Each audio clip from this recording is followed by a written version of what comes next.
Бүгүнкү күндө биз каалаган маалыматты интернеттен тапсак болот. Ал үчүн жөндөн жөн эле Google'га кирип, каалаган суроону беребиз. Буну кыргызчалап айтканда Google тетебиз. Google тетмек демек маалыматты издемек. Бирок маалыматты деле туура издегенди билиш керек. Биз Google'дан сураганда толтура жооптор чыгат. Ошол жооптордун арасынан кайсынысы бизге керек, аны кантип табуу жана суроону кантип берүү, ошол жөнүндө азыр сөз кылабыз. Эсиңизде болсун, издөөнү адам эмес, робот, алгоритм аткарат. Ошондуктан ключевой сөз аркылуу издеш керек. Мисалы, Google курсагым ачты, кайсы жерден тамак жесем болот деп жазсаңыз, эч кандай так маалымат чыкпайт.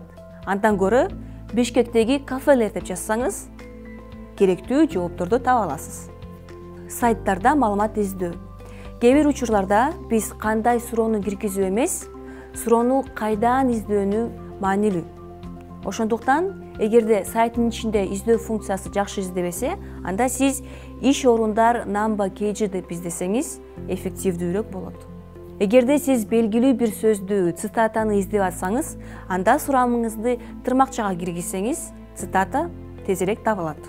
Эгер кээ бир маалыматтарды көргүңүз келбесе, суроо талабыңызга минус кошуп коюңуз. Мисалы, сиз байыркы Римдин аскер башчысы Цезарь жөнүндө маалымат издеп атсаңыз, бирок сизге Цезарь салат эле чыгып атса, анда сиз Цезарь минус салат деп жазсаңыз, анда салаттын баары жоголуп кетет. Жөн гана Цезарь өзү жөнүндө маалымат таба аласыз. Ушундай бир сонун метод бар. Интернеттен маалымат издөө бул баарлашуу болуп да эсептелинет. Эгерде сиз маалымат таба албасаңыз же конкреттүү бир жооп алгыңыз келсе, анда форумдарда атайын бир адамдардан сурасаңыз болот. Ар кандай темада музыка, спорт, илим, IT каалаган нерсени сурасаңыз болот. Ал жерде адамдар сизге жандуу жана сизге арналган жоопторду бере алат. Бул жерде көптөгөн нюанстар бар. Биз эң маанилүү жерлерин белгилеп кеттик.